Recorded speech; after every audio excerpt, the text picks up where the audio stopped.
आदाब नाज़रीन, खैर मकदम में आपका जी सलाम में। और आज का मुद्दा लेकर हाजिर हूं मैं सऊद मोहम्मद खालिद। आज का मुद्दा है रोहिंग्या मुसलमान। दरअसल म्यांमार में रह रहे तकरीबन 10 लाख अक़लियती मुसलमानों पर इस वक्त जान का खतरा मंडरा रहा है। पिछले 10 दिनों में ही हजारों रोहिंग्या मारे गए तो करीब 90,000 रोहिंग्या मुसलमान म्यांमार छोड़ करके भाग चुके हैं, जो अब बांग्लादेश की सरहद पर रिफ्यूजी कैंपों में भी पनाह लिए हुए हैं। और इससे पहले साल 2012 में भी करीब 1,40,000 रोहिंग्या दरबदर हुए थे। इस वक्त भी करीब 1,20,000 रोहिंग्या म्यांमार में रखाइन के राहत कैंपों में रह रहे हैं। लेकिन पिछले महीने एक बार फिर से रोहिंग्या मुसलमानों पर जुल्म सितम और उनके कत्ल के वाकयात सामने आए हैं। जुल्म सितम की इंतहा यह है कि अक़वाम मुत्तहिदा तक के मुताबिक दुनिया में सबसे ज्यादा सताए गए लोग रोहिंग्या मुसलमान ही हैं। लेकिन अमन का नोबल इनाम हासिल कर चुकी म्यांमार की सबसे बड़ी लीडर आंग सान सू ची पूरे हालात पर कहती हैं कि जो कुछ भी हो रहा है वो रूल ऑफ लॉ के मुताबिक है। इस पर मलाला यूसुफजई ने उनकी तनकीद भी की। खैर, सवाल यह है कि पूरी दुनिया फिर भी इस पर खामोश क्यों है। अब पीएम मोदी म्यांमार के दौरे पर पहुंचे हुए हैं, जिनसे इस पूरे मामले पर काफी उम्मीदें की जा रही हैं। तो सवाल यही है कि क्या रोहिंग्या मुसलमानों को मरहम मिल जाएगा? क्या मोदी रोहिंग्या मुसलमानों के मसीहा बनेंगे? क्या म्यांमार में आने वाले वक्त में अमन फैलेगा? इन्हीं सवालों के साथ शुरू करते हैं आज का मुद्दा, दुनिया खामोश, अब मोदी से उम्मीद।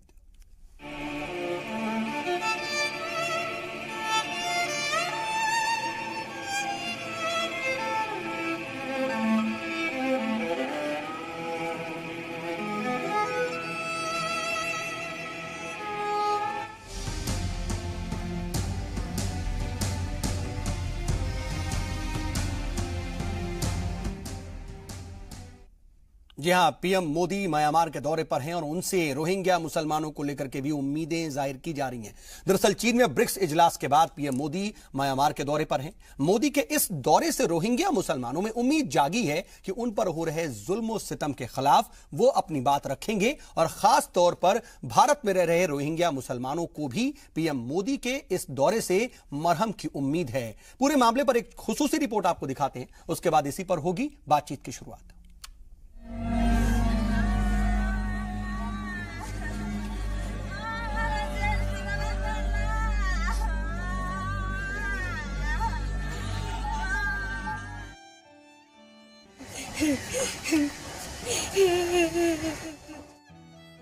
मैं म्यांमार हूं। हाँ, मैं इसी रुए जमीन पर खून से सना एक मुल्क म्यांमार हूं। मासूम लाशों से भरी है मेरी गोद। देखो मेरे सीने पर लिखी जा रही है जुल्म की रुदाद। मारा जा रहा है मासूम बच्चों को, मिटाया जा रहा है इंसानियत का वजूद। इस वक्त मैं दुनिया का सबसे बेचारा, सबसे मजलूम मुल्क हूं। मैं म्यांमार हूं।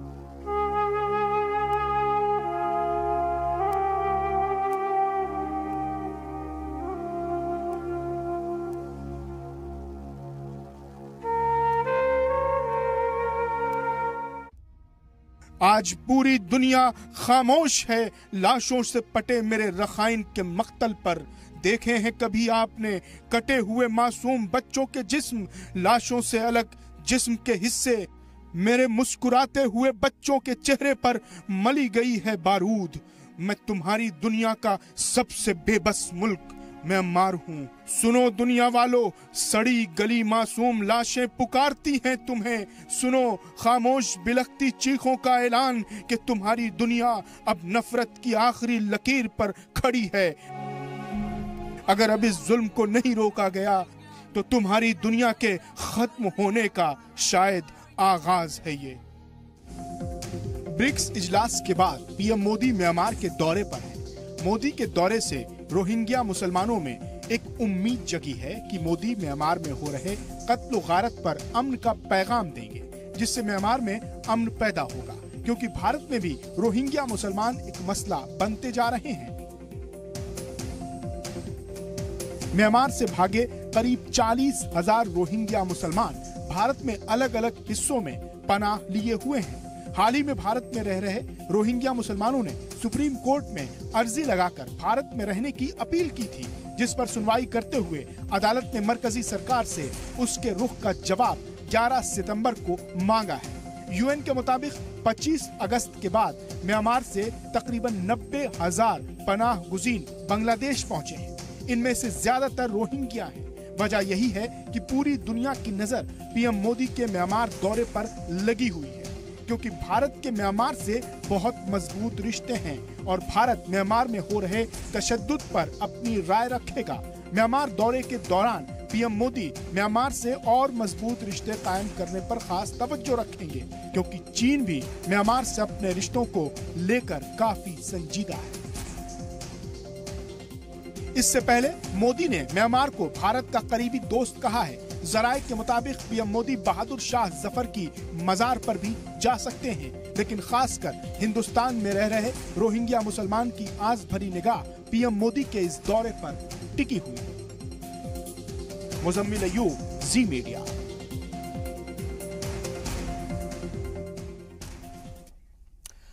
तो एक तरफ म्यांमार में रोहिंग्या मुसलमानों पर जुल्म सितम की बात है, वहां पर हजारों रोहिंग्या मुसलमानों का कत्ल हो चुका है, 90,000 से ज्यादा रोहिंग्या से भाग रहे हैं और वहां पर बांग्लादेश के पास वो रिफ्यूजी कैंपों पर हैं। लेकिन इन सब के बीच में हिंदुस्तान में भी जो रोहिंग्या मुसलमान हैं, जो पनाह गुज़ीर हैं, उनको लेकर के तमाम तरह के सवालात उठ रहे हैं। हुकूमत उन्हें यहां से हटाना चाहती है, लेकिन उनके लिए और खासतौर पर उनको यहां पर पनाह दिए जाने को लेकर के बाकायदा सुप्रीम कोर्ट तक का भी दरवाजा खटखटाया गया।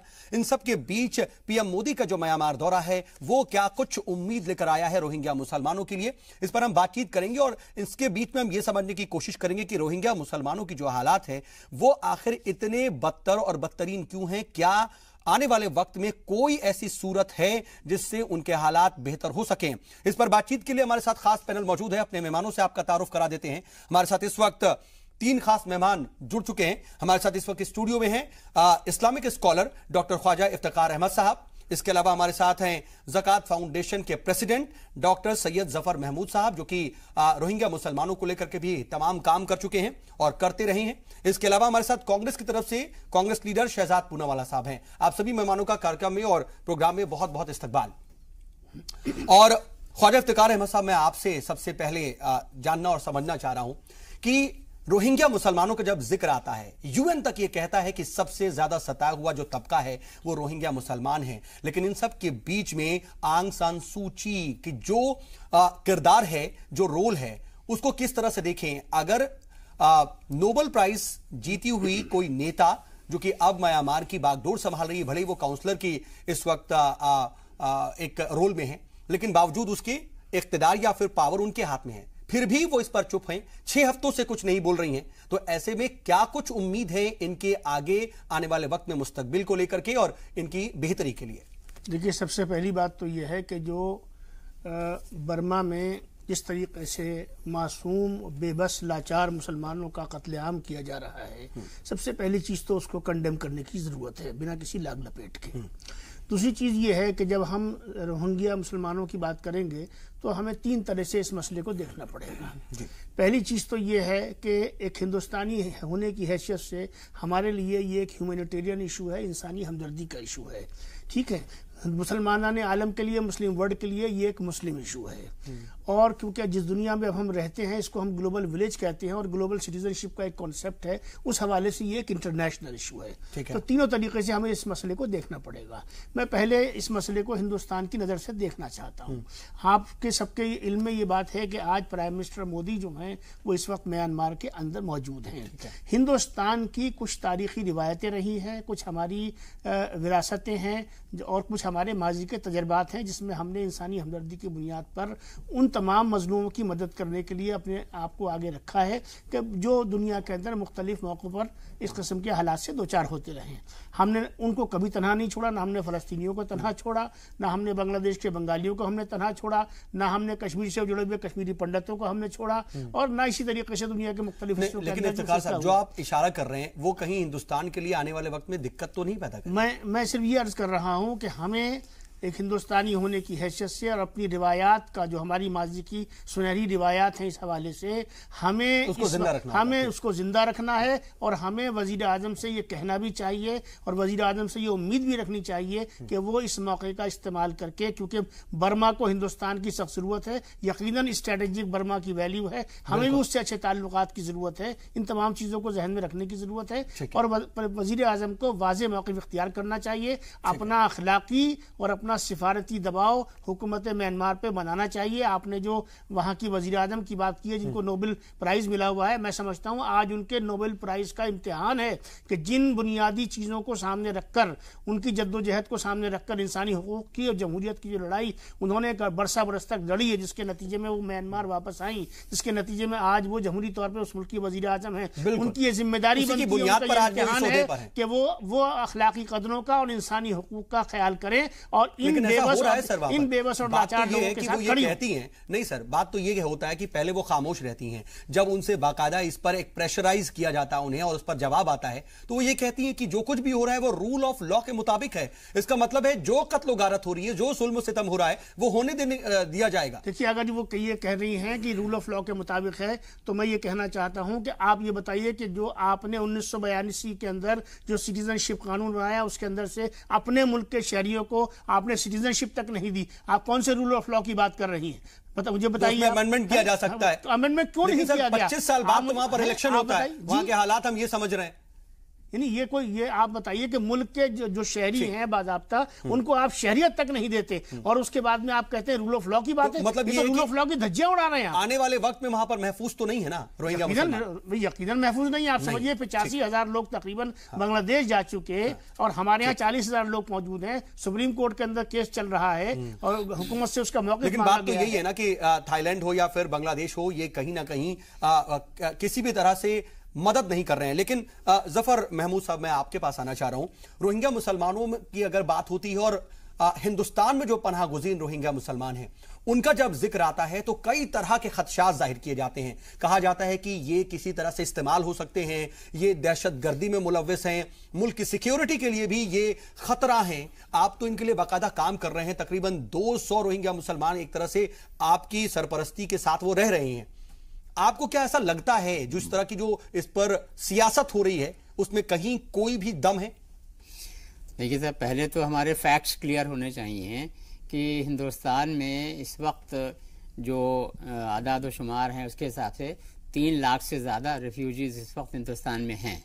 और उस हर तरह के रेफ्यूजी? जी, हर तरह के, सब मिलाकर पूरी दुनिया से आए हुए रेफ्यूजीज 3 लाख से ज़्यादा हैं।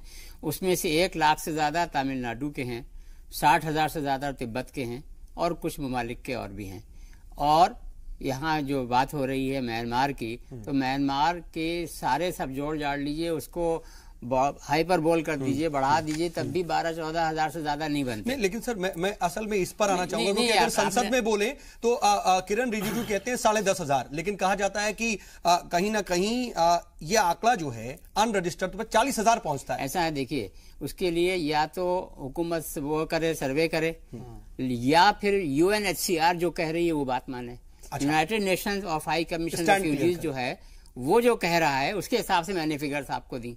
इस वजह से जो उनके यहाँ रजिस्टर्ड हैं वो ये हैं, और अगर अनरजिस्टर्ड भी आप जोड़ते हैं तो अनरजिस्टर्ड फिर श्रीलंका के भी जोड़िए, वहाँ के तिब्बत के भी जोड़िए। इनफैक्ट जब हम बात कर रहे हैं तो नेपालियों की तो बात ही हम नहीं करते, वो तो गिने।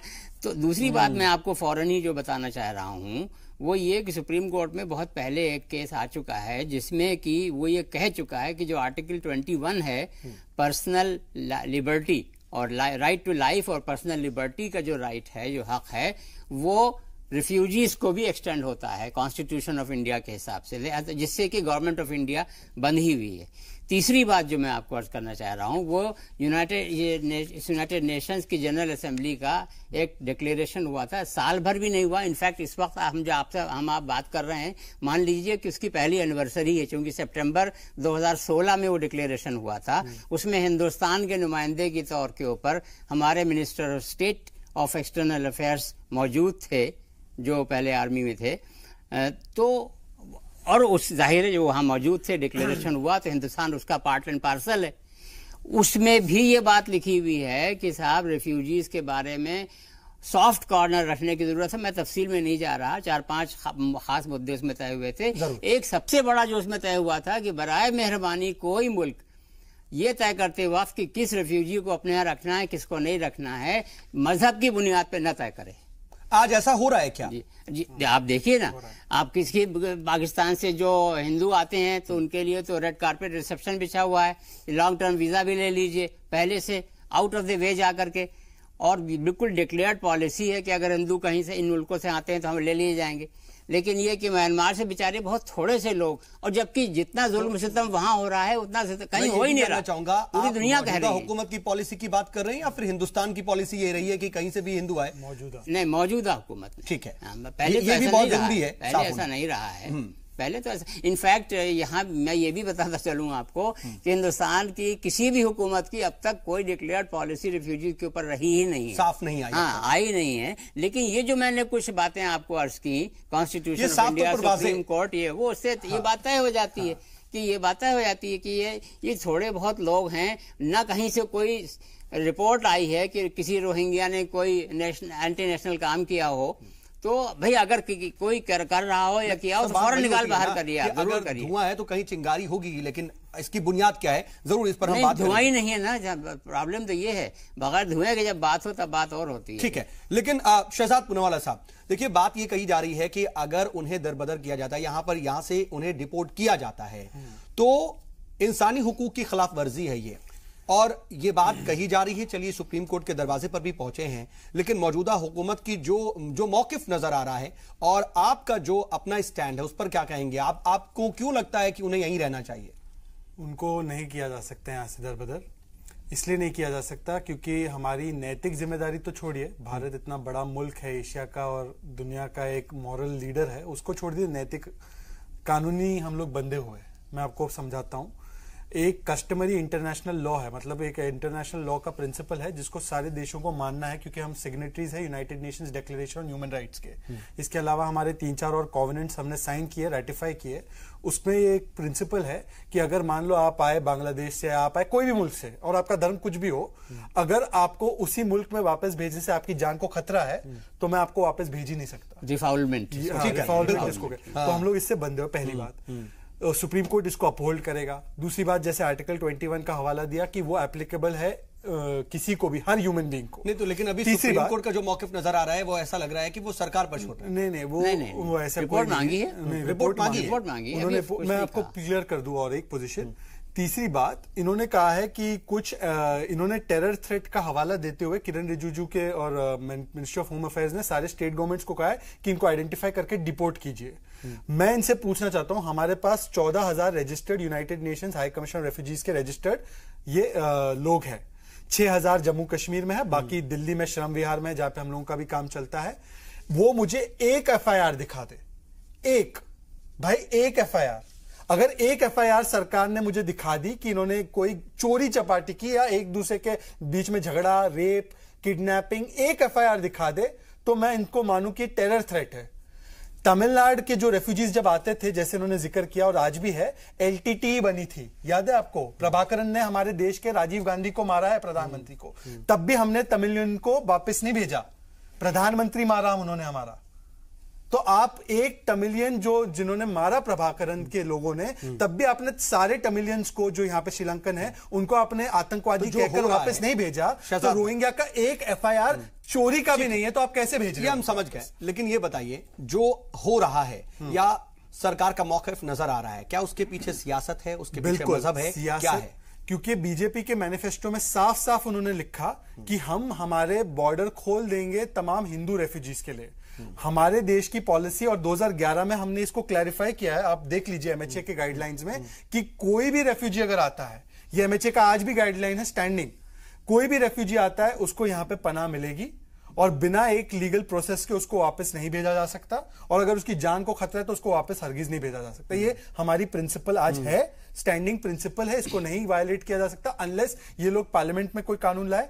दूसरी बात, क्या हम लोग सिर्फ धर्म के आधार पर किसी से भेदभाव कर सकते हैं हमारे कानूनों में?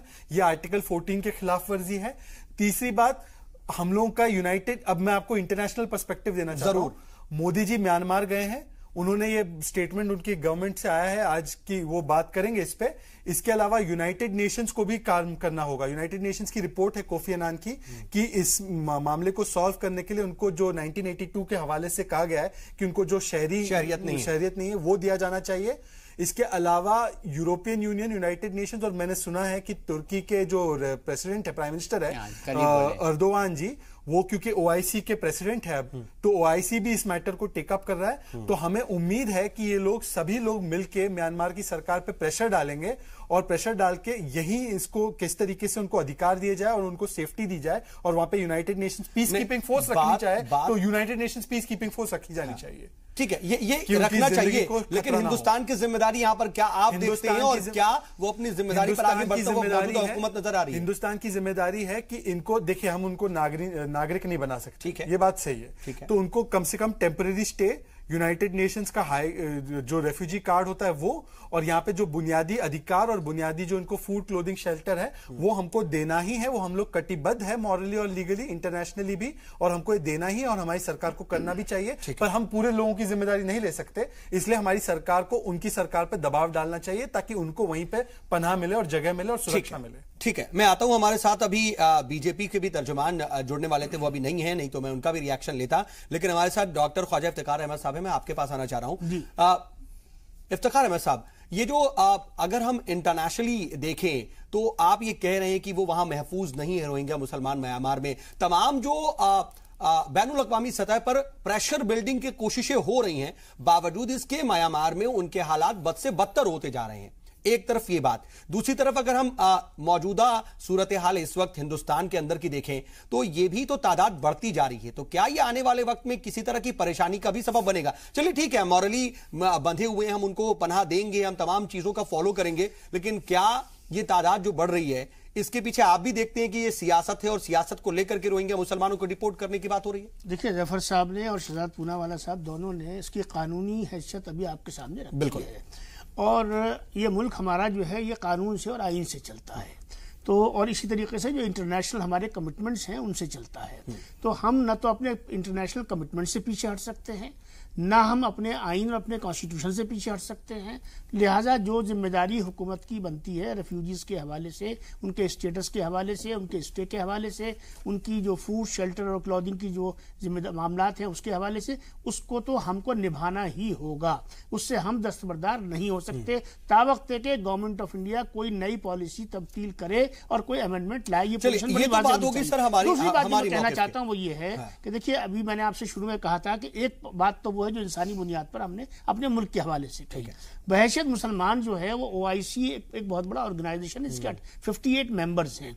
ओआईसी के सदर हैं इस वक्त तुर्की के सदर जो हैं, और उन्होंने बड़ी वजाहत के साथ दो बातें कही हैं। एक तो उन्होंने ये कहा है कि बांग्लादेश क्योंकि एक गरीब मुल्क है और उसके अपने वसाइल हैं और वसाइल की का मसला है, तो उन्होंने नहीं, ये नहीं कहा मदद करेंगे, उन्होंने ये कहा है कि आप अपने बॉर्डर्स को खोल दीजिए और जो भी अखराजात उनके हवाले से होंगे तुर्की उसको मुकम्मल तौर से उसको बर्दाश्त करेगा। ये बहुत खुशाइंद बात है और मैं समझता हूँ। अच्छा, इंडोनेशिया के जो वजीर खारजा है वो म्यांमार गए हुए हैं। इस तरीके से और जो मुस्लिम कंट्रीज हैं उनकी तरफ से भी सिलसिला चल रहा है और जल्दी मैं समझता हूं कि ओआईसी का भी एक हंगामी इजलास इस हवाले से होगा। ये दुनिया के मुसलमानों की जिम्मेदारी वो कर रहे हैं। लेकिन जैसे शहजाद साहब ने अभी कहा, चाहे यूरोपियन यूनियन हो, चाहे यूनाइटेड नेशंस हो, चाहे वर्ल्ड ह्यूमन राइट्स ऑर्गेनाइजेशंस हो, सभी तरफ से प्रेशर जो है बिल्डअप हो रहा है। लेकिन मैं यहां ये कहना चाहता हूं कि हिंदुस्तान जो अब लीड लेने की बात करता है, जो विश्व गुरु बनने की बात करता है, जो अपने आप को एक सुपर पावर के तौर पे परवान चढ़ा रहा है, और ये तमाम चीजें हमारे लिए खुशाइंद हैं, लेकिन उसके साथ साथ उसको उसके तकाजे भी पूरे करने पड़ेंगे। और उसका तकाजा यही होता है कि हर चीज में कानून नहीं होता, कानून से पहले अखलाक होता है, अखलाक से पहले रवादारी होती है। सहने के लिए तैयार होना का तकाजा है, आज रवादारी का तकाजा है, आज इंसानियत का तकाजा है कि जो इंसानियत सोजी वहां के लोगों के साथ में हो रही है, बच्चों के साथ में, बच्चियों के साथ में, औरतों के साथ में, बूढ़ों के साथ में, जवानों के साथ में, बम्बार्डमेंट तक वहां पर किया गया, कत्लेआम वहां पर किया जा रहा है, ये जेनोसाइड हो रहा है। जला दिए गए, हेलीकॉप्टर्स का इस्तेमाल हो रहा है, तमाम बातें हो रही हैं। अगर हिंदुस्तान इस वक्त इस पे खामोश रहता है तो मैं ये समझता हूं कि हिंदुस्तान वो किरदार अब नहीं ले सकता। नहीं, हिंदुस्तान के लिए भी वो स्ट्रेटेजिक अगर हम देखें नुक्ता नजर से, वो भी बहुत इंपॉर्टेंट हो जाता है। स्टेटस जब ही बिल्डअप होगा जब आप इस तरह के मामला के अंदर लीड लेंगे। बहुत शॉर्ट में ब्रेक लेना, एक बड़े शॉर्ट चीज में कि ये सिर्फ रोहिंग्या, इसको मुस्लिम इशू मत बनाइए, इसलिए मत बनाइए क्योंकि मैंने 3 रिपोर्ट पढ़ी है कंफर्म्ड कि जो व्यवहार अब मुसलमानों के साथ हो रहा है उसी तर्ज पे 1982 के एक्ट से वहां के इंडियंस और तमिलियंस, क्रिश्चियन, चाइनीज के लोगों को भी नागरिकता से तना रखा जा रहा है और उनके साथ भी ये होगा। आज मुसलमान है क्योंकि उनकी आबादी ज्यादा है, पर कल ये दूसरे लोगों पे भी होगा। और इंडिया को ये सोचना होगा कि अगर इतना बड़ा पॉपुलेशन 2 कंट्रीज के बीच में ऐसे उनको किया जाएगा इनजस्टिस, तो वो पॉपुलेशन फिर कितना रेडिकलाइज हो सकता है। ये सब तो ठीक है, चलिए अच्छी बात है, लेकिन इन सब के बीच में चलिए हमें ब्रेक लेना है। ब्रेक के बाद हम आगे बढ़ेंगे और तमाम दूसरे पहलुओं पर बातचीत करेंगे। लेकिन इन सब के बीच में ये देखना जरूरी है कि जो रोहिंग्या मुसलमान है वो अपने खित्ते में ही खुशहाल कैसे हो सकते हैं, म्यांमार में ही उन्हें अपनी शहरियत कैसे मिल सकती है। यह सबसे ज्यादा बुनियादी बात है, क्योंकि सभी रोहिंग्या मुसलमान बांग्लादेश, पाकिस्तान, हिंदुस्तान या फिर दूसरे जगहों पर तो नहीं जा सकते हैं। तो आखिर वो वहां पर पुरअमन कैसे रहे, यह भी एक बड़ी चीज है। इस पर हम बात करेंगे इस छोटे से ब्रेक के बाद।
तो आज का मुद्दा में आज हम बात कर रहे हैं रोहिंग्या मुसलमानों की, और सवाल यह है दरअसल कि आखिर रोहिंग्या मुसलमानों पर जुल्म सितम और उनके कत्ल गारत पर आखिर क्यों पूरी दुनिया खामोश है, यहां तक कि मुस्लिम ममालिक भी खुल करके क्यों नहीं बोल रहे हैं। इन सब के बीच में चाहे वो आस पास के भी तमाम जो मुस्लिम ममालिक हैं वो अपनी सरहद तक उनके लिए नहीं खोल रहे हैं। इस बीच में हिंदुस्तान की क्या जिम्मेदारी है, और क्या इस वक्त जो पीएम मोदी म्यांमार में हैं रोहिंग्या मुसलमानों के लिए एक उम्मीद है, और क्या एक मसीहा बनकर के वो उभरेंगे। इस पर हम बातचीत करें। हमारे साथ इस वक्त बातचीत के लिए खास पैनल मौजूद है। इफ्तिखार अहमद साहब, मैं इसी सवाल से आपके पास आऊंगा, लेकिन फिलहाल पहले जफर महमूद साहब, तमाम तरह की बातें कही जा रही हैं रोहिंग्या मुसलमानों को लेकर के, और हिंदुस्तान में जो पनाह गुज़ीन है उनको लेकर के तरह तरह के फैक्ट्स दिए जा रहे हैं। आप तो उनके साथ काम करते हैं, एक कहीं ना कहीं उनके लिए काम करते हैं और करीब से जानते भी हैं उन रिफ्यूजीज को। उस पर आप क्या कहेंगे? क्या कहीं से भी जो फैक्ट्स दिए जा रहे हैं उसमें किसी तरह का वजन आपको लगता है, या कुछ इस तरह की बात है कि वो हिंदुस्तान के लिए, सिक्योरिटी के लिए खतरा है? नहीं, ऐसा है कि वो कहीं काउंट ही नहीं करते। एक तो न्यूमेरिकली ये नंबर के हिसाब से, तादाद के हिसाब से इस कदर कम है कि उनका कोई असर नहीं पड़ता। और खाली सारे रिफ्यूजीज, जैसा मैंने अभी आपको शुरू में अर्ज किया था, सारे रिफ्यूजीज हिंदुस्तान में पूरी दुनिया के सारे ममालिक के जितने रिफ्यूजीज हैं उन सबको जोड़ लिए तो बहुत छोटा सा परसेंटेज बनता है, 2-3% का। तो वो उस हिसाब से तो बड़ा इनसिग्निफिकेंट है। दूसरी, लॉ एंड ऑर्डर के भी कोई प्रॉब्लम है ही नहीं।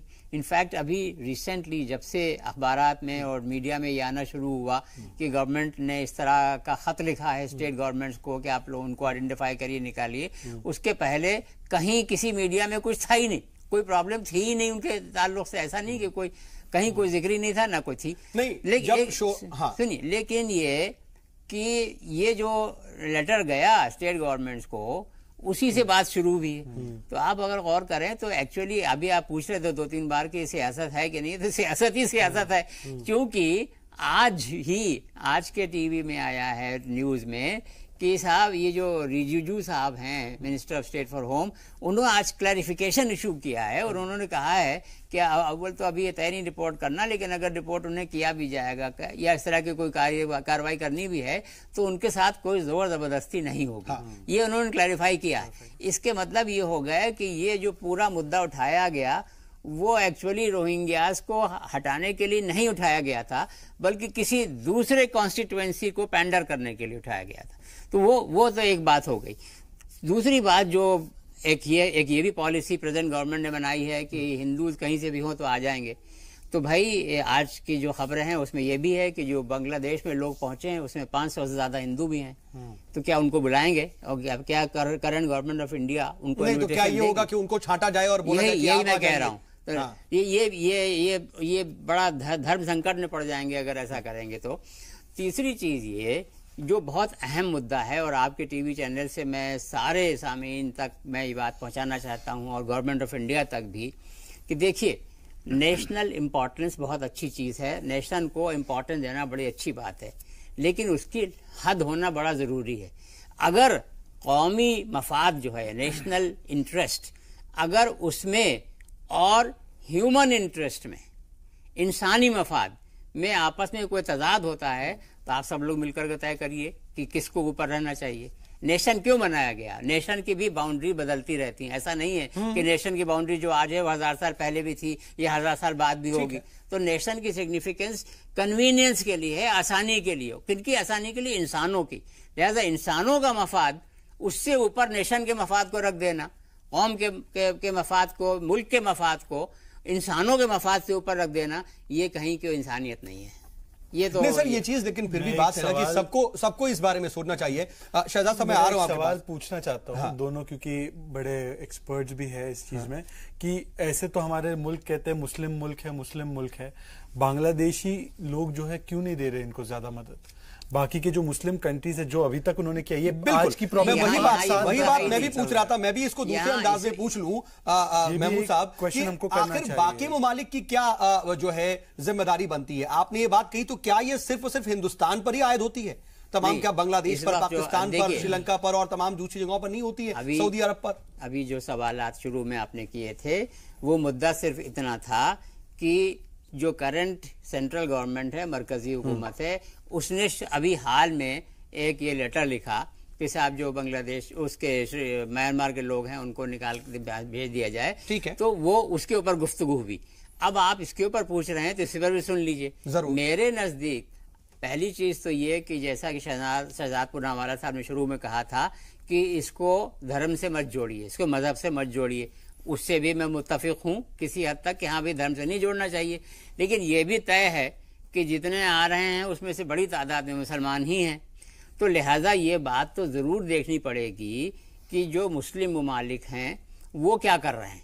मुस्लिम ममालिक खाली पैसे दे करके छुट्टी पा जाएं, जैसे इवन सऊदी गवर्नमेंट, सऊदी अरब जो है वो जो सबसे बड़ा जाहिर है ठेकेदार है, चूंकि वहाँ मक्का मदीना है, custodian of the 2 holy mosque वहाँ के किंग होते हैं वगैरह वगैरह, तो वो जाहिर है मुसलमानों की सबसे बड़ी, एक तरह से सबसे अहम ममलकत है। तो वो वहाँ पर अगर कुछ 1.3 मिलियन मुसलमानों के साथ दिक्कत हो रही है तो आप इतने पैसे खर्च करते हैं। अभी सऊदी किंग साहब के बारे में आया था कि वो मोरक्को गए और वहाँ कितने मिलियन रुपए खर्च करके आ गए सिर्फ अपनी पिकनिक के ऊपर।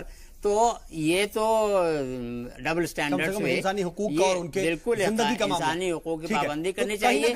और अगर custodian of the 2 holy mosque हैं तो इन बेचारे मुसलमानों की भी पूरी ठीक है। लेकिन इफ्तिखार अहमद साहब, इन सब के बीच जो मैं जानना चाह रहा था कि आखिर हिंदुस्तान का जो मौकिफ है वो तो समझ में आता है, लेकिन इन सब के बीच में जो मैं आपसे सवाल पूछना चाह रहा था कि क्या 1.3 मिलियन जो 13 लाख के करीब रोहिंग्या मुसलमान हैं, सभी को तो कहीं ना कहीं रिफ्यूजी बना करके नहीं भेजा जा सकता।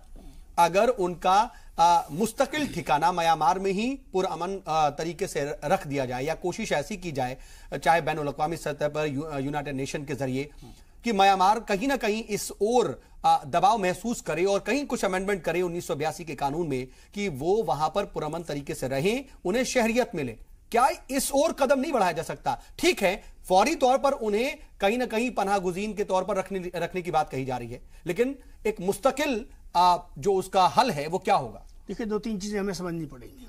पहली बात तो यह है कि हमने अब तक जितनी गुफ्तगू की है, हम शायद ये मान के चल रहे हैं कि वो 13 लाख के 13 लाख जो हैं वो म्यांमार छोड़ देंगे, जबकि ये अजम्पशन ही गलत है। बात यह है कि ये 13 लाख बर्मा के म्यांमार के शहरी हैं, ये उनकी हुकूमत की जिम्मेदारी है और लिहाजा उनको वो हुकूमत वहाँ से क्यों ऐसे हालात पैदा कर रही है कि उनको अपना मुल्क, अपना वतन छोड़ना पड़ रहा है। पहला सवाल ये है कि उनको सिटीजनशिप राइट्स जो हैं हर हाल में दिए जाने चाहिए। जैसा पहले कहा गया, अभी हमारे शहजाद साहब ने कहा कि कोफी अन्नान साहब की रिपोर्ट इस हवाले से मौजूद है। 1982 के कानून को तब्दील म्यांमार को करना होगा और इंटरनेशनल प्रेशर उस पर पूरा बनाया जाना चाहिए। और मैं मोदी साहब से भी कहता हूँ कि उनको इस हवाले से बात करनी चाहिए। पहली बात क्या किरदार होना चाहिए? देखिए, जहां तक ओआईसी का ताल्लुक है, पहली बात तो ये है कि मैं तो हिंदुस्तानी होने की हैसियत से अपने मुल्क की बात कर सकता हूँ, ठीक है। जहां तक ओआईसी का ताल्लुक है, मैं ये जरूर कहना चाहूंगा कि ओआईसी एक बहुत ही इनइफेक्टिव किस्म की बॉडी है, जबकि 1.5 अरब मुसलमानों की वो नुमाइंदगी करती है, 58 मुल्क उसके मेंबर हैं और बेशतर ममालिक ऐसे हैं जिनकी इक्तिसादी हालत बहुत अच्छी है। तो ऐसे में तो हम देखें कि कम से कम हिंदुस्तान अगर बैनुल अक़वामी सतह पर तो बेहतर काम कर रहा है, मुस्लिम ममालिक पर ही कहीं ना कहीं सवाल आयद होते हैं। ये उम्मत की बदकिस्मती है कि उसके अंदर गुफ्तगू तो मुसलमानों के हवाले से होती है, लेकिन जो हमदर्दी और जो अमल होना चाहिए और जो अखलाक होना चाहिए, जो वसाइल जिस तरीके से फैलने और इस्तेमाल होने चाहिए, बदकिस्मती से जमीन पर बस इतना नहीं पाई जाती। और तीसरी बात मैं ये कहना चाहता हूं कि पूरी कोशिश इस बात की होनी चाहिए कि देखिए, जो लोग आ रहे हैं रेफ्यूजी के तौर पे, चाहे वो बांग्लादेश में जाएं, चाहे वो पाकिस्तान में जाएं, चाहे हिंदुस्तान में आए, उनके साथ तो एक रेफ्यूजी का स्टेटस उनको मिलना चाहिए, ये बुनियादी बात है। लेकिन उसके साथ साथ उससे बड़ी बुनियादी बात ये है कि इंटरनेशनल ओपिनियन और इंटरनेशनल प्रेशर, इंक्लूडिंग हमारा प्रेशर, वो ये होना चाहिए कि वो मुल्क छोड़े क्यों, उनको छोड़ने दिया क्यों जा रहा है। बात तो वही है, वहां तो ये कोशिश हो रही है कि ये छोड़ के यहाँ से चले जाएं और ये मुसलमानों से म्यांमार जो है खाली हो जाए, उनकी पॉलिसी है। ठीक है, एक चीज नोट कीजिए कि सबसे पहले अगर किसी ने रोहिंग्या मुस्लिम के लिए आवाज उठाई, आपको पता है किसने उठाई? पोप फ्रांसिस II ने ये बार बार उन्होंने पिछली बार भी अभी प्रेयर की है खास इनके लिए, और उनके बोलने का बहुत तवज्जो होता है क्रिश्चियन मुल्कों में और यूरोपियन यूनियन और यूएसए और इस पे। तो उन्होंने बार बार उन्होंने कहा है कि they have to be saved from persecution, पहली बात। दूसरी बात, आप एक बात समझिए, ये आज वही हालात शुरू हो रहे जो 1940s और 30s में जर्मनी में हुए थे। नाजीज ने जब यहूदियों का परसिक्यूशन किया, तादाद बढ़ती गई, उनको यूरोप में जगह नहीं मिली और 60 लाख जूस को वहां से शिफ्ट करना पड़ा। ठीक है, अगर हम लोग, और एक वर्ल्ड वॉर हुआ उसको निपटाने के लिए, तो मैं सोचता हूं कि अगर आज हम लोगों ने इस पे कोई सोल्यूशन नहीं लिया तो ये स्थिति बहुत बिगड़ सकती है। हम लोग इसको लाइटली ना ले, पूरी वर्ल्ड कम्युनिटी को इसमें इन्वॉल्व होना पड़ेगा। और तब मुस्लिम मुल्कों ने यहूदियों के लिए अपने दरवाजे खोले थे, सीरिया, लेबनान, आज मुझे याद है शिप भर भर के आते थे, और अपने ही जिनको कहते हैं मुस्लिम्स, उनके लिए नहीं खोल रहे। ठीक है, तो इन सब के बीच में कहीं ना कहीं मुस्लिम ममालिक पर ही कई सवाल आयद होते हैं, और आखिर उनकी जिम्मेदारी क्या है, ये अपने आप में बड़ा सवाल। लेकिन इस वक्त अगर पीएम मोदी म्यांमार में हैं और म्यांमार में उन्हें कहीं ना कहीं उनसे रोहिंग्या मुसलमानों को उम्मीद है, तो वो क्या हो सकती है और क्या आगे अपने मुल्क का मौकिफ होना चाहिए, उस पर हम बात करेंगे इस छोटे से वक्फे के बाद।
चलिए ब्रेक के बाद एक बार फिर से आपका इस्तकबाल है। अपनी बातचीत को हम आगे बढ़ाते हैं और ख्वाजा इफ्तिखार अहमद साहब, मैं आपके पास एक बार फिर आना चाह रहा हूं। देखिए, रोहिंग्या मुसलमानों की बात आती है, बर्मा म्यांमार की बात करते हैं, लेकिन आंग सान सू की की अगर हम बात करते हैं, वो इंसानी हुकूक की चैंपियन मानी जाती हैं, उसी के लिए अमन का उन्हें नोबेल इनाम मिला। इन सब के बाद जब वो आज सियासत में हैं, भले वो काउंसलर के रोल में हैं, तो क्या उन्हें अपनी पुरानी हर चीज उन्होंने भुला दी है? क्या उनके ऊपर और ज्यादा मॉरल प्रेशर नहीं है? वो ये क्यों कहती हैं कि जो कुछ भी हो रहा है रूल ऑफ लॉ के मुताबिक हो रहा है? रूल ऑफ लॉ क्या इंसानी हुकूक से ऊपर है? देखिए, मैंने पहले भी कहा और मैं उसको दोबारा दोहराए देता हूं। बात यह है कि यूनाइटेड नेशंस ने एक ऐसी खातून को, जिसने अपनी ज़िंदगी का बड़ा हिस्सा जमहूरियत की जद्दोजहद और इंसानी हुकूक की जद्दोजहद में लगाया, इसी वजह से उनको यह नोबेल पीस प्राइज़ मिला। लेकिन याद रखिए कि अगर किसी शख्स को कोई तमगा, कोई इनाम, कोई अवार्ड दिया जाता है, तो उस शख्स का माजी भी उसके हिसाब से होना चाहिए और उसका मुस्तकबिल भी उसके हिसाब से होना चाहिए और उसका हाल भी उसी हिसाब से होना चाहिए। बदकिस्मती ये है कि ऐसा महसूस होता है कि जैसे मोहतरमा जो हैं उनको नोबेल प्राइज पीस प्राइज मिला ही नहीं है, जिस तरीके का वो अमल और अखलाक पेश कर रही हैं। वो तो ये कह रही है कि रूल ऑफ लॉ ये है। क्या रूल ऑफ लॉ ये हो सकता है कि कत्लेआम किया जाए? रूल ऑफ लॉ है। यूसुफजई ने भी तनकीद की, लेकिन मैं ये जानना चाह रहा था इफ्तिखार अहमद साहब कि क्या कोई रास्ता है म्यांमार के अंदर ही उसके आइन के ही नुक्ते नजर में या फिर वहां पर ही आइन की रोशनी में ही कोई रास्ता निकल सकता है रोहिंग्या मुसलमानों के लिए, भले ही बैनुल अक़वामी सतह पर कोई दबाव बनाया जाए या फिर कोई स्ट्रेटजी प्लान की जाए? देखिए, स्ट्रेटजी बड़ी वाज़ेह है। अमेरिका हो गया, चाइना हो गया, यूनाइटेड किंगडम हो गया, तमाम OIC हो गई, ये इन तमाम लोगों के पर जो है वो कान पे इनके जू क्यों नहीं रेंग रही है? आप मुझे ये बताइए, ये लोग क्यों नहीं खड़े हो रहे?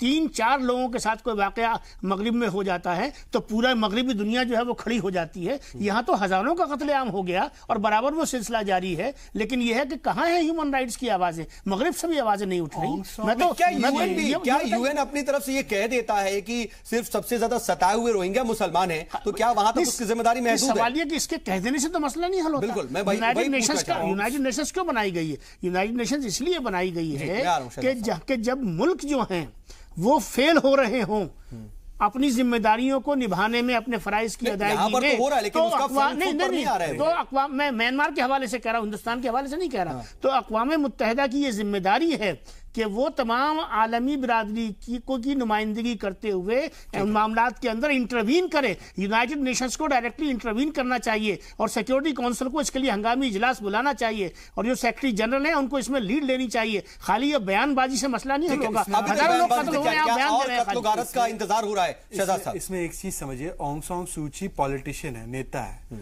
उसको वोट से मतलब है। इन लोगों के पास वोट ही नहीं है, तो जब वोट ही नहीं है तो उसका वोट बैंक नहीं है, आप समझ रहे हो। बिल्कुल, तो इसलिए उसने बहुत बुनियादी बात आपने कही है। पहली बात तो अगर इनको शहरी हकूक मिल जाए और इनको वोटिंग का अधिकार मिल जाए, देखो कल से बात भी तो यही होती है ना कि कौन देगा शहरी हकूक। अगर आप वोट की बात कर रहे हैं शहजाद साहब, मैं ये जानना चाहता हूं, वोट की बात कर रहे हैं, अगर क्या वो एक मिसाल नहीं कायम कर सकती हैं, उन्हें शहरियत दे करके कम से कम उतने मुसलमानों का वोट तो सीधे सीधे नहीं मिल जाएगा? फिर कम से कम रोकें तो सही। मेरी बात पूरी होना दीजिए।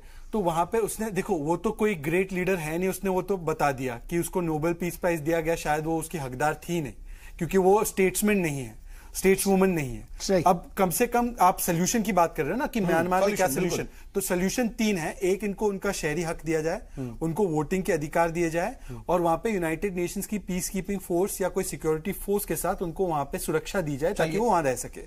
और यूनाइटेड स्टेट्स से आप अपेक्षा मत कीजिए, डोनाल्ड ट्रंप तो खुद मुसलमानों पर बैन लगा रहा है। आप कनाडा के जस्टिन ट्रूडो, फ्रांस के मैक्रोन और यूनाइटेड किंगडम पे आप थोड़ा सा और उनके ऊपर हम लोगों को जोर देना होगा। और हम लोग इंडिया, क्योंकि चाइना और पाकिस्तान तो करने से रहा कुछ, तो ये नेशंस जो है लीड ले सकते हैं। मुझे नहीं लगता यूनाइटेड स्टेट्स। ये आपने कहा, मैं इसी पर आपसे पूछना चाह रहा था कि हिंदुस्तान का आगे क्या जो है इस पर कदम होना चाहिए। पीएम मोदी इस वक्त म्यांमार में हैं, उनसे क्या उम्मीदें हैं इस वक्त, और आपको क्या लगता है कि हिंदुस्तान का क्या कुछ मौक़िफ़ आगे होना चाहिए? मेरा दिल तो कहता है कि पीएम मोदी बात करें इनके लिए, पर मेरा जो दिमाग है वो तो देख रहा है कि किस तरीके का ऑर्डर। कोई गलत बात है, लेकिन क्या हो सकता है आप यही बताएं कि कम से कम क्या बात करना चाहिए?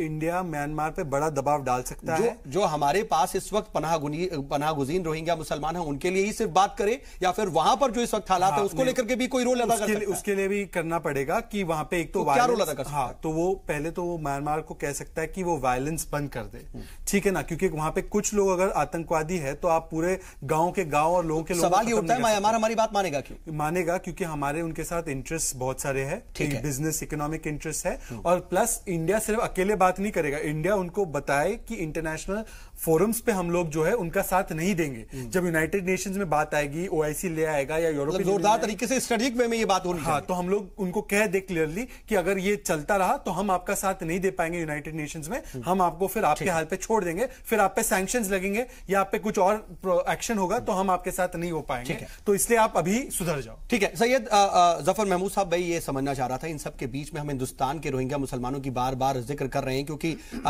मामला जो है सुप्रीम कोर्ट के दरवाजे पर भी पहुंच गया है। हिंदुस्तान की जो इस वक्त मौजूदा हुकूमत है उसका भी मौक़िफ़ साफ नजर आ रहा है कि इसमें कितनी सियासत है या नहीं है। ये तमाम तरह के जो आप लोग अपने अपने एनालिसिस कर रहे हैं, लेकिन रोहिंग्या मुसलमानों से आपका अभी तक का जो राब्ता रहा है, उनके लिए जो आप काम करते रहे, वो एक्सपीरियंस जरा आप बता दीजिए, कम से कम उससे भी बहुत चीजें तस्वीर साफ होगी उससे। हाँ, मैं जरूर उनके बारे में जो आपका तजर्बा है, मैं अभी आपको अर्ज करता हूँ उसके बारे में, लेकिन मैं उसके पहले जरा ये अर्ज करना चाह रहा था कि जैसे कि मलाला यूसुफजई ने बोला है, उसी तरह से हिंदुस्तान के जो नोबेल लॉरियट्स हैं उन्हें भी बोलना चाहिए इस मामले में। एक चीज तो बात कैलाश सत्यार्थी को भी आगे आना चाहिए। और दूसरी बात ये कि जो पनाहगुज़ीन हैं पूरी दुनिया में, इसके ऊपर हमें एक बड़ी तस्वीर देखनी चाहिए। पूरी दुनिया में पूरी ममालिक के पनाहगुज़ीन और माइग्रेंट्स, ये दोनों लोग, दो तरह के कैटेगरीज के जो लोग हैं, इनके लिए पूरी दुनिया के मुसलमानों को ये फैसला करना चाहिए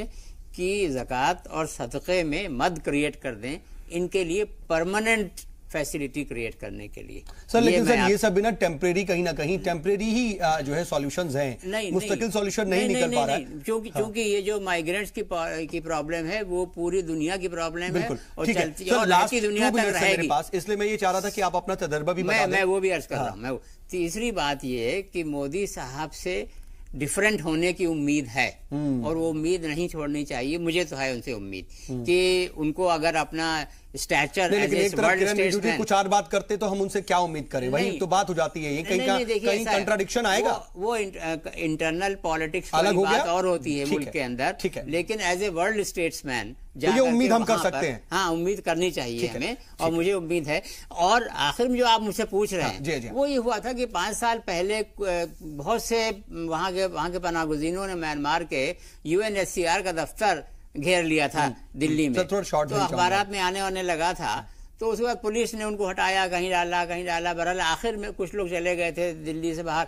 आखिर में कुछ लोग ऐसे बचे थे जो कि सड़कों पे रह रहे थे, चौराहों के ऊपर सो रहे थे, जिसमें बच्चियां भी शामिल थी, औरतें भी शामिल थी, बच्चे भी शामिल थे। कोई बढ़ के नहीं आया। इस वजह से ज़कात फाउंडेशन ऑफ इंडिया के पास ये 1100 गज का प्लॉट है मदनपुर खादर दिल्ली में, वो उस पर हम एक और चौथा बनाने जा रहे थे यतीम खाना, लेकिन उसको हमने होल्ड कर दिया और उसको जमीन इनको दे दी। उसके अंदर हमने टेंट्स लगवा दिए और कुछ बेसिक इंतजाम करवा दिए और उनके बच्चे जो हैं वो स्कूल अब उनके लिए आप काम कर रहे हैं। हमने बकायदा जी सलाम ने भी उनके लिए स्टोरी चलाई थी, बकायदा हमने दिखाया था उनके हालात, खुद अपने पैसे कमाते हैं। और ज्यादातर लोगों को UNHCR ने या तो रिफ्यूजी कार्ड दे रखा है या एक दूसरा कार्ड दे रखा है जिसमें लिखा हुआ है कि इन्होंने रिफ्यूजी स्टेटस के लिए अप्लाई किया। ठीक है सर, बहुत फाइनल कमेंट। लेकिन गवर्नमेंट ऑफ इंडिया ने अगर कहा कि इनको हटाओ तो फिर ये गवर्नमेंट और इनके बीच की बात है। ठीक है, इफ्तिखार अहमद साहब, बहुत शॉर्ट में मोदी से क्या उम्मीद आप देखते हैं? हिंदुस्तान को क्या करना चाहिए, क्या रास्ता होना चाहिए डिप्लोमेटिक स्तर पे? देखिए, बहुत शॉर्ट में मैं मोदी जी के हवाले से कुछ स्पेकुलेट नहीं करना चाहूंगा इस वक्त, लेकिन मैं ये तवक्को जरूर करूंगा कि मोदी जी जो इंटरनेशनल लेवल पे जो अपना स्टेचर बनाने की कोशिश कर रहे हैं वो उसका हक अदा करेंगे और रोहिंग्या इशू के ऊपर अपनी आवाज उठाएंगे। और एक बात बहुत जरूरी कहनी है, मुस्लिम दुनिया को ये ज़कात के मामला तो सदकात के तो अपनी जगह है, लेकिन मुस्लिम दुनिया को 5 रुकन के अलावा जो हिजरत का तस्वुर इस्लाम ने दिया है, उस हिजरत के तस्वुर को लागू जमीन पर करना चाहिए। अगर आप इन मजमून के लिए इजाजत नहीं दे रहे हैं तो किसके लिए? आप सभी मेहमान हमारे साथ जुड़े और इस बातचीत में शामिल हुए, इसके लिए आपका बहुत बहुत शुक्रिया। देखिए, इतना जरूर है कि हिंदुस्तान तो बड़ा दिल दिखा रहा है और उम्मीद भी यही की जा रही है कि हिंदुस्तान आगे भी स्टैंड लेगा। पीएम मोदी से भी एक बड़ी उम्मीद है, लेकिन इन सब के बीच जो मुस्लिम ममालिक हैं वो अपनी जिम्मेदारी सही से निभाए, ये सबसे ज्यादा जरूरी है। सिर्फ बयानबाजियों से नहीं चलेगा मामला, बल्कि जमीन पर भी काम करना होगा, यानी कि मुसलमानों के लिए मुस्लिम ममालिक को आगे आना होगा। आज का मुद्दा में बस इतना ही।